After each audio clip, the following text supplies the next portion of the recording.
revolta regencial foi a cabanagem.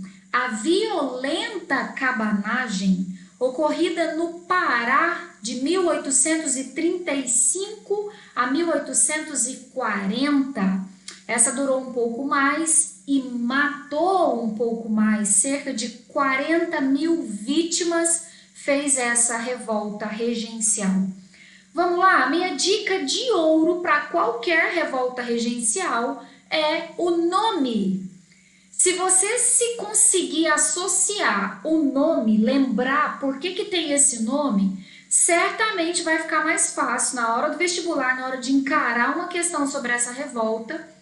Vai ficar mais fácil lembrar as causas, o desfecho. Então vamos lá. Cabanagem vem de cabanos ou de cabanas, que nada mais são esses cabanos do que os personagens principais, a galera que vai fazer essa revolta. E essa galera que está fazendo essa revolta, chamada de cabanos, são pessoas pobres, moradores de habitações simples, que a gente chamaria de cabanas, mais ou menos como essa aqui ou essas aqui. Para estimular a sua imaginação, dá uma olhadinha nessa imagem. Você vê cabanas típicas do Pará no contexto do período regencial, na época que nós estamos estudando. Então veja, aldeias formadas por casas coletivas ou unifamiliares se espalhavam pelas matas ao redor de Belém. Feitas de barro e cobertas de palha, podiam reunir diferentes grupos étnicos. Olha isso, gente, dentro de uma mesma cabana você vai ter mestiço, você vai ter branco, você vai ter índio. É isso, né? Diferentes grupos étnicos mais pobres, né, na sua grande maioria, vivendo essa vida dura. E essa era, veja aqui na imagem, a realidade da maioria da população do Pará. Aí, se você se lembrar, por que tem o nome de cabanagem? Por causa dos cabanos. E eles são chamados de cabanos porque eles moram em cabanas. O que são cabanas? E quem eram os cabanos? Pessoas pobres. Aí a sua memória vai sendo atiçada, né? Fica mais fácil lembrar as causas. Dá para associar rapidamente. Se é gente pobre, se tem gente pobre envolvido, certamente uma das causas dessa revolta é a miséria. Tem uma galera passando fome, com uma vida difícil, com um governo que não faz nada por esse povo, e a miséria tá difícil, então eles vão se revoltar. Então, causa número 1, a miséria vivida por essa galera que engrossa o coro da cabanagem.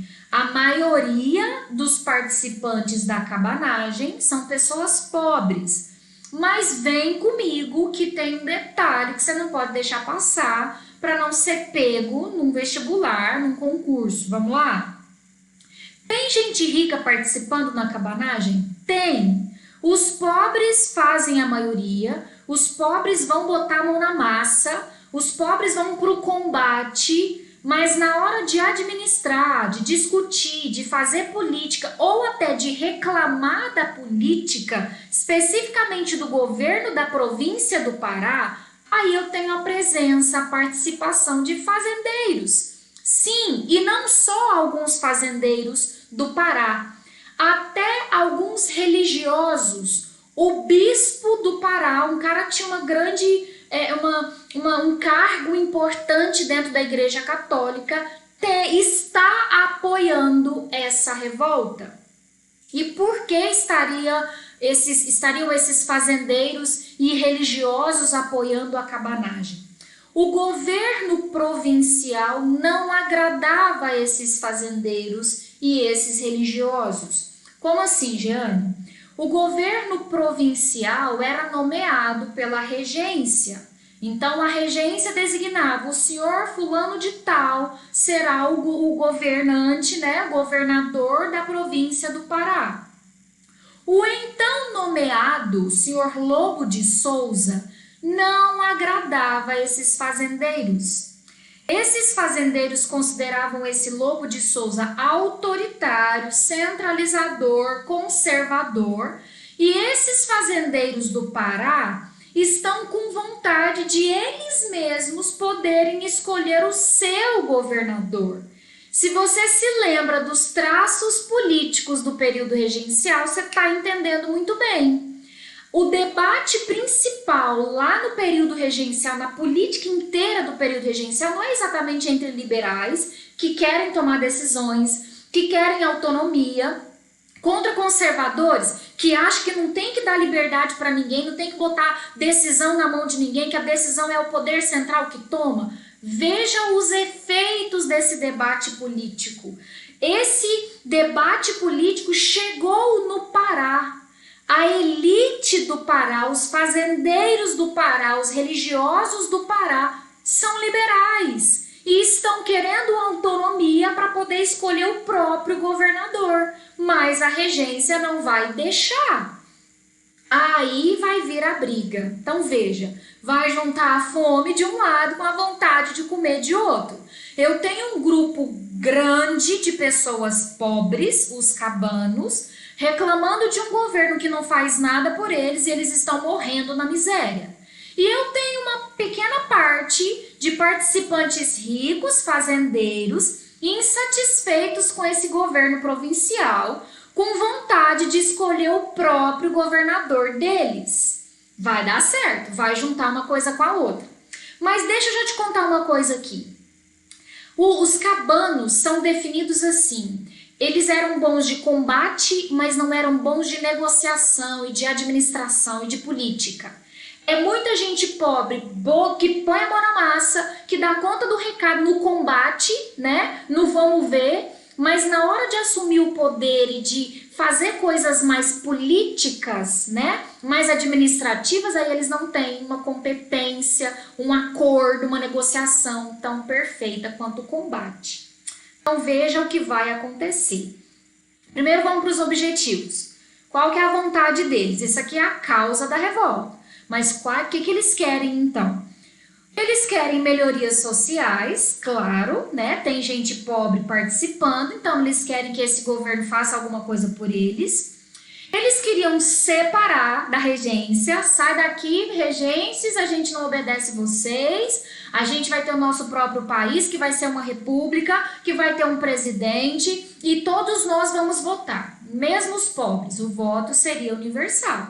Então, caso tivesse dado certo, caso os regentes, a Guarda Nacional não tivesse reprimido, né? Se a repressão não tivesse acontecido, o Pará seria um país republicano separado do Brasil. Mas vamos lá agora para o desenrolar do negócio, da revolta. Antes de ser reprimida, né, e terminar com 40 mil mortes, eu já tinha passado esse número para vocês, antes desse final trágico e violento, os cabanos experimentam um êxito temporário. Eles chegaram a assumir o poder. Por quê? Eu não falei que os cabanos eram bons de combate? Pois é, conseguiram se unir e com as suas armas de roça mesmo, enxada, foice, todos os instrumentos que eles usavam para trabalhar, levaram para o combate e conseguiram matar o governador que eles não estavam gostando. Lembra do senhor Lobo de Souza? A manifestação dos cabanos levou à morte do governador. Mas eu também preciso te contar um detalhe. O estopim para essa galera ficar irada, com muita raiva, e ir atrás desse governador Lobo de Souza para matar ele, o ódio que eles estavam é porque um dos fazendeiros apoiadores do movimento, esqueci o nome do cara agora, mas esse cara foi pego pela guarda do governador, pela polícia, né? Vamos colocar assim. Militares teriam ido atrás desse fazendeiro e matado ele. Isso foi o estopim para os cabanos irem para as ruas atrás desse governador. E eles conseguem, armaram uma emboscada, pegam o senhor Lobo de Souza. E aí agora eles estão com o governo na mão, com conseguiram um êxito temporário. Por 10 meses, o Pará foi governado pelos cabanos. Agora coloca entre aspas, sabe por quê? É gente pobre que vai virar governador? Não, agora vão entrar os fazendeiros, certo? Um dos fazendeiros, aqueles que estavam apoiando o movimento, que não gostava do Lobo de Souza, virou o novo governador. Mas esse novo governador não estava entrando em acordo com a massa de cabanos e até com outros líderes fazendeiros. Veja bem, o senhor Félix Malcher, que é o novo governador, depois que o Lobo de Souza foi morto, mesmo tendo chegado ao poder contra o Lobo e tendo o apoio dos cabanos, ele está se negando a romper com o império. Ele não quer separar do Império do Brasil, ele não quer desobedecer os regentes. Ele tomou o poder, se transformou no governador com o apoio dos cabanos, mas ele não está querendo romper com o Império. E aí nós teremos problema. Os próprios rebeldes, escute isso, os próprios rebeldes vão matar o senhor Félix Malcher. Justamente porque ele não estava cumprindo o que estava previsto, combinado, a expectativa era uma e ele está fazendo outra coisa. É isso mesmo que você escutou. O cara subiu no poder e os próprios rebeldes mataram ele. Veja bem, esse conflito entre a liderança, esse conflito interno, eu sempre insisto nisso.